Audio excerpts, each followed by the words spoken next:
السلام عليكم. واحدة بعتلي بتقولي بصراحة كده أنا مش عارفة أعمل إيه ولا أبدأ منين.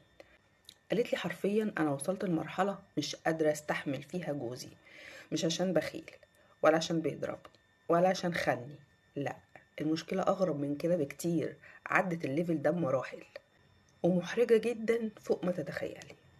جوزي عنده عادات غريبة جدا. إيه هي العادات دي يا ست الكل؟ يعني مثلا مقتنع إن المشي حافي في البيت راحة للجسم وان هي عادة صحية. قلت ماشي تمام، بس المصيبة بقى ان هو بيمشي حافي في كل مكان، في المطبخ، في الحمام، حتى في الارض لو مبلولة، حتى لو الارض مش نظيفة بيمشي فيها عادي. طب فين المشكلة؟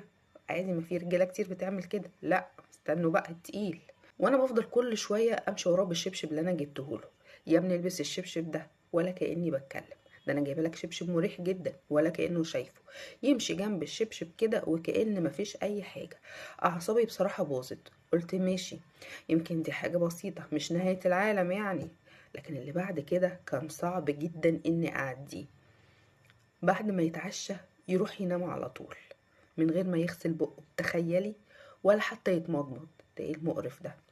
وانا كل يوم الصبح ابص عليه وهو نايم واشم ريحة الاكل طالعة من نفسه وكأن جوه بقه كلب ميت. ببقى مش قادرة اقرب منه خالص حرفيا بجد. قلت له مرة بلطف كده، طب يا حبيبي اغسل سنانك قبل النوم، دي نظافة حتى يعني مش رفاهية. ضحك وقال لي بمنتهى البرود، هو احنا عايشين علشان نغسل سناننا؟ يعني من الاخر كده لا وعي ولا اهتمام.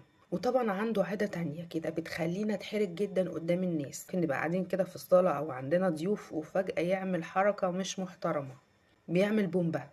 ده ايه القرف ده يا شيخ؟ ده انا قرفت وانا بقرا الرسالة والله. وبعدين كده يقول بمنتهى البرود لا مؤاخذة يا جماعة، وكأن اللي عمله ده عادي جدا.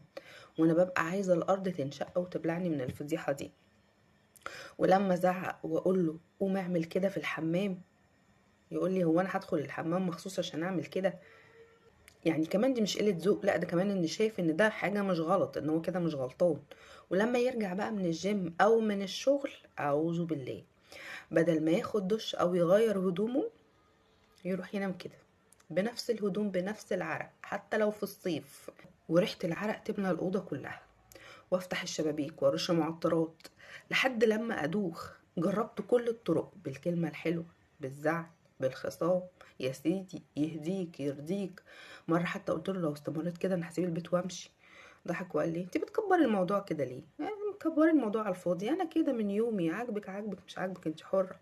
يعني لا بيحس ولا حتى بيحاول ان هو يتغير ولا حتى مكسوف من نفسه. انا دلوقتي خلاص بجد مش قادرة استمر معاه كده وبفكر اطلب الطلاق بصراحة. مش عارفة اذا كنت عندي حق بقى في الموضوع ده ولا لا، بس هل في حد طبيعي ممكن يعيش مع شخص كده العمر كله؟ ده حد مش مهتم بنظافته ولا بيحترم اللي حواليه حتى. انا ست بحب النظافة والنظام، مش قادرة اتقبل حياة كلها فوضى واهمال بالشكل ده وقرف. والله قرف.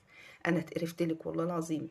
يعني انا بقرا الرساله ومقروفه. في حياتنا دايما المشاكل بتكون خيانه او ضرب او بخل، اوقات بيكون العذاب في تفاصيل صغيره جدا، عاده، تصرف، اهمال بسيط بيتكرر كل يوم، لكن مع الوقت بيقتل فينا الاحترام والنفور بياخد مكان الحب. النظافة مش رفاهية يا جماعة، النظافة مش رفاهية، ده احترام للنفس قبل اللي حواليك. يعني انت بتحترم نفسك قبل ما تحترم اللي حواليك. مفيش بيت بيستمر لو مفهوش احساس بالراحة. يمكن جوزها شايف اللي بيعمله ده عادي جدا، لكن الحقيقة بقى ان العادي بالنسبة له بقى كابوس ليها، بقى كابوس لأي حد مش ليها بس يعني. لو مفيش رغبة بقى في التغيير، لو مش عايز يتغير خالص وعايز يفضل زي ما هو، انا من رأيي تسيبيه. لان بجد محدش يتحمل القرف ده كله.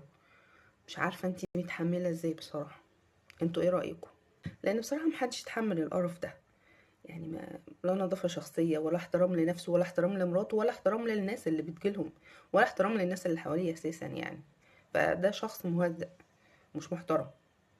او روحي اقعدي عند اهلك مدة طويلة جدا وشوفي هيتصرف ازاي. لو فضل على نفس الحال كده يبقى هو انتي مش فارقة معاه خالص، يبقى كمان هو بالنسبة لك مش فارق. لكن لو حاول ان هو يتغير اديله فرصة اخيرة ونشوف الدنيا هتمشي ازاي. ربنا يصلح الحال.